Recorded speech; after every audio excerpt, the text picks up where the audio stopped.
In 1965, a 17-year-old kid named Randy Gardner decided to do something that would eventually damage his brain, destroy his coordination, and make him lose his mind. He didn't take a drug. He wasn't injured. He simply stopped sleeping. What happened to his body over the next 11 days is disturbing. But what scientists have since discovered about what happens inside your brain every single night without you knowing, that's even more terrifying. Randy Gardner wanted to know one thing: what would happen if you didn't sleep? So he stayed awake for 264 hours straight. That's 11 full days. No naps, no rest, nothing. And his body started falling apart almost immediately. By day 2, his eyes stopped focusing. He couldn't track objects. His vision blurred without warning. By day 3, he lost the ability to identify objects just by touching them. His mood collapsed. His coordination vanished. Simple tasks became impossible, and it kept getting worse. By the final days of the experiment, Randy couldn't concentrate on anything. His short-term memory was shattered. He became paranoid, suspicious of the people around him for no reason. And then he started hallucinating, seeing things that weren't there. His brain, starved of sleep, had begun manufacturing its own distorted reality. Now, here's the good news. Randy Gardner eventually recovered. No permanent psychological or physical damage. But not everyone is that lucky. For some people, losing sleep doesn't just cause discomfort.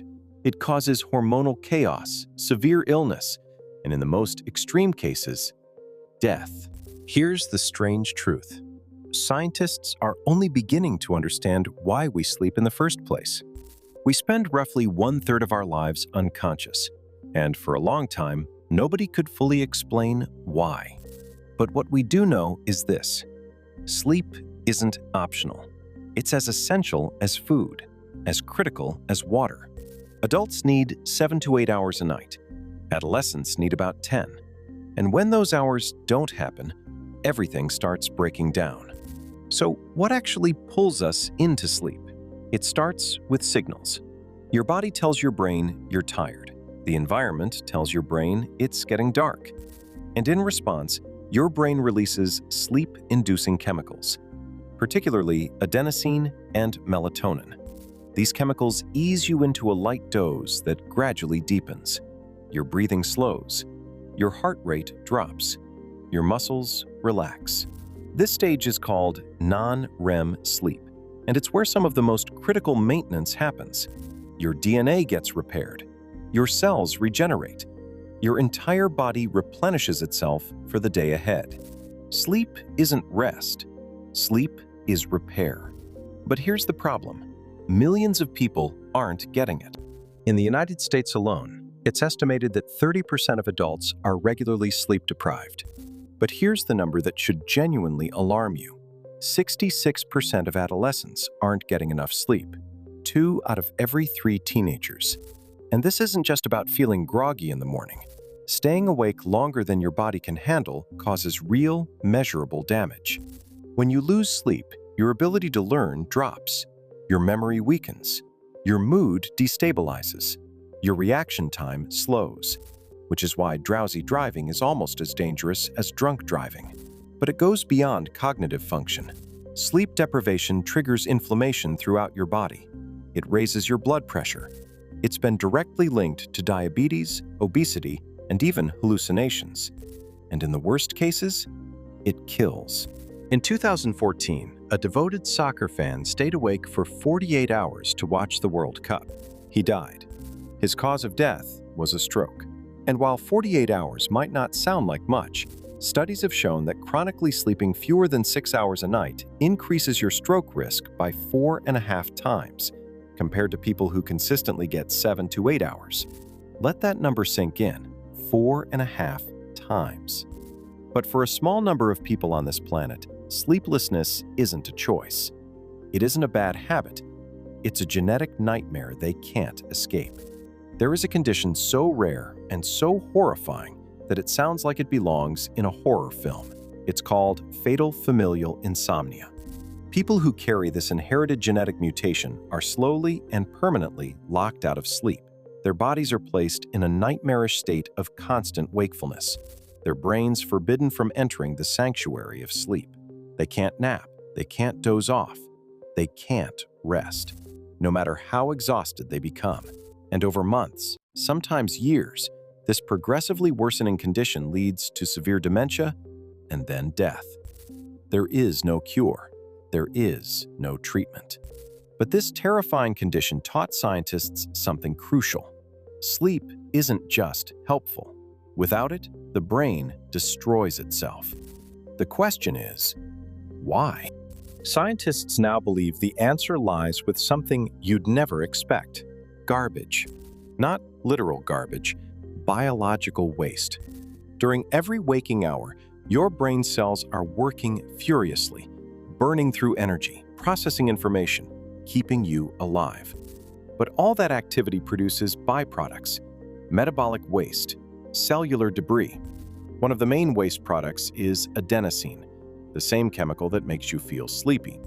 As adenosine accumulates throughout the day, it increases what scientists call sleep pressure, that growing, undeniable urge to close your eyes. And here's a fun side note: caffeine works by blocking adenosine's receptor pathways.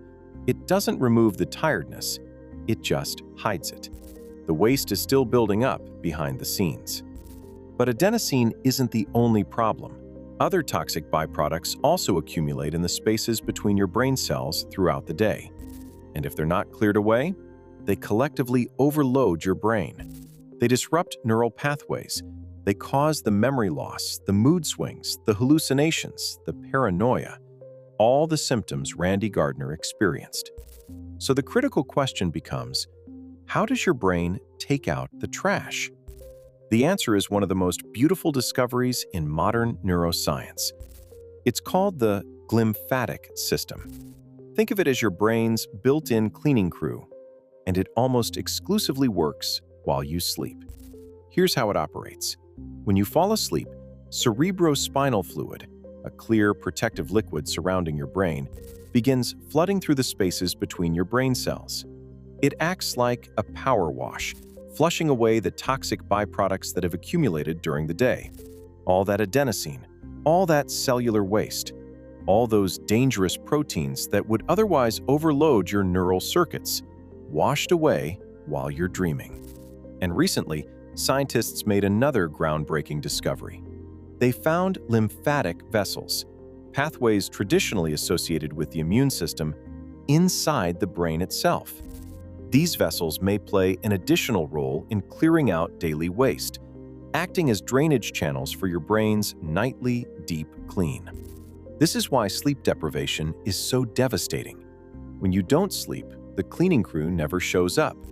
The waste accumulates, and your brain slowly drowns in its own metabolic garbage. Scientists are still uncovering the full picture of why we sleep, but one thing is absolutely certain. Slipping into slumber isn't laziness. It isn't wasted time. It's the single most important thing your brain does to keep you healthy, sharp, and sane. So tonight, when you crawl into bed and close your eyes, know that your brain is about to begin the most critical maintenance shift of the day. And if this video sparks something in your mind, hit subscribe and tap that bell, because every Sunday and Friday, MindSpark Explained answers another question you didn't know you needed answered. Sweet dreams. I'll see you in the next one.